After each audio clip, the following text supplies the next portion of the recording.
So now I promise this is the final video of me. And in this one, I want to talk about, well, first of all, what did I do there? What did I bring? What did I buy? And how did I like it? And then just a couple of random thoughts about this whole trip. So the first thing that I bought, well, not the first thing, but I got this from Leon because I am starting an army. I bought some British Airborne as well as some Third Reich Germans to fight over Pegasus Bridge and the battle at Arnhem. And I bought a couple of other things unrelated to that. So let's open the bag. I got a couple of these battle scale buildings in 10mm for the scenarios I just said.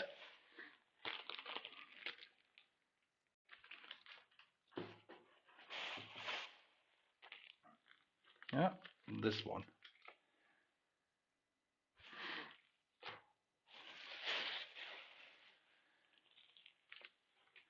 So one thing I definitely like about Pendraken is, just like I earlier said, it does not break the bank when you build a large army in 10mm. And there is some really, really great stuff. This one goes here. Just sorting through a couple of things right now. So I got myself two Focke-Wulf 190 as air support for my Germans in Blitzkrieg Commander. I got myself a Spitfire Mark 12 for the same intentions.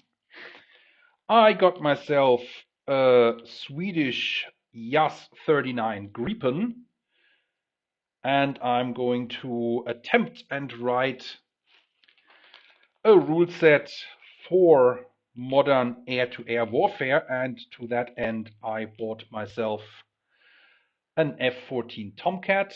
I need to readjust one of the fins a little bit, but considering this one cost I think £5, and it's a really, really nice miniature, not too small. And I also got myself some Litgo stuff for the World War II planes. I don't think the Tomcat will be fitting on that. I bought myself some brushes. They are not in here, as you can see. I got a truckload of decals, not only for myself, but for my friend Mark, who couldn't come to the Caronate trip as well as the trip to Pendraken. So Mark, I really recommend this. We need to go there. And I just got the incentive for us to do so. I got some dice, but these are not for rolling, but for marking stuff. And obviously I had to get some bases. And one thing Pendraken does, and I buy a lot of them, is dice frames that you can glue on your base and put those little dice in to mark, for example, fatigue, hit points, and whatever flows your boat. And there is another European ruin number 2, and that is my takeaway, so to speak, from my trip to Middlesbrough. So first of all, thoughts about my trip and Pendraken. Like I said, if nothing at all, this is the place where you can get the cheapest or among the cheapest Vallejo paints and all things Vallejo. You can get really great brushes for very little money. And when you look at the average cost of getting into a game and getting into an army, it is really, really affordable. And whether you are a historical gamer, they focus a bit more on the pre-1900s. So we have Franco-Prussian War, we have 7 Years' War, we have Oh my goodness, we have Romans, we have Greeks, we have Persians. Check it out. I will put a link to the homepage in the video descriptions below. And yeah, I enjoyed myself very, very much.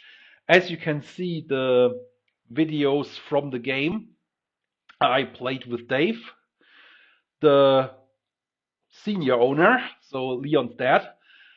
And it was really, really fun to play with Dave. It was, I think, in a long time, his first game and my first game at all.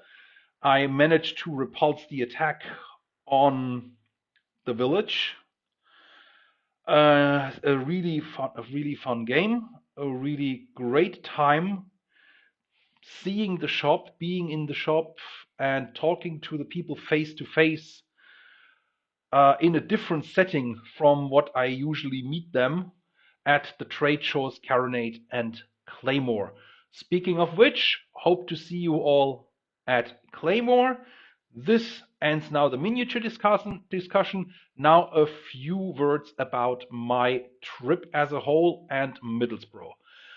Um, my trip as a whole, first of all, I am German. I went from Edinburgh to Middlesbrough and just somewhere outside of the cities when you look around. I really couldn't tell the difference. Is this Germany? Is this, I don't know, trips I had in Poland, trips I had in France? It really, the countryside looks very, very similar. And it made me a bit thinking about why are we not, yeah, more friendly with each other, like the French and the Germans. Yeah, the British always appeared to me a bit like, yeah, close but not too close kind of thing. And I have lived here for quite a long time. I love living here. I made the deliberate choice to live here. So that is something that I would say would be something worth improving. Yeah. And I'm saying that to both sides actually. Now, Middlesbrough as a whole, when I showed the pictures to my wife and I showed the video to my wife about Middlesbrough, she said, "Oh, that looks really sad." So we are from Edinburgh and we are used to shops closing down, but the amount of shops in the city center that were boarded up, I mean closed for good, was quite staggering. So that was a bit disappointing. What gave me a little bit of hope was a lot of the shops were actually being refurbished. So there is that. So then I want to talk about in general. There is, from what I've been talking to people, not only down in Middlesbrough, but there is a significant hit to our economy. We can't ignore that, and that our domestic administration and politicians don't help the situation that much is something where I, as a German, say, why? We shouldn't make our lives deliberately more difficult than it should be. So that is me saying that. But overall, and again, this comes from me being German, the to look out of the window to see the Scottish, English, British countryside is something great. So if you are not living here, or even if you are living here, go out, enjoy nature around you, enjoy your beautiful country, enjoy this beautiful place. Now, in terms of Middlesbrough, I don't want to put too much salt into it because times are very hard. And like I said, the administration doesn't really make things easier. In fact, it makes it more difficult. So I hope that my videos, my little trip inspires some of you to go out, go in the countryside, support your local businesses. And if you are a tabletop gamer, look up Pendraken, pay them a visit, and look at what army you are starting. This is Roland. I'm signing off. Have fun.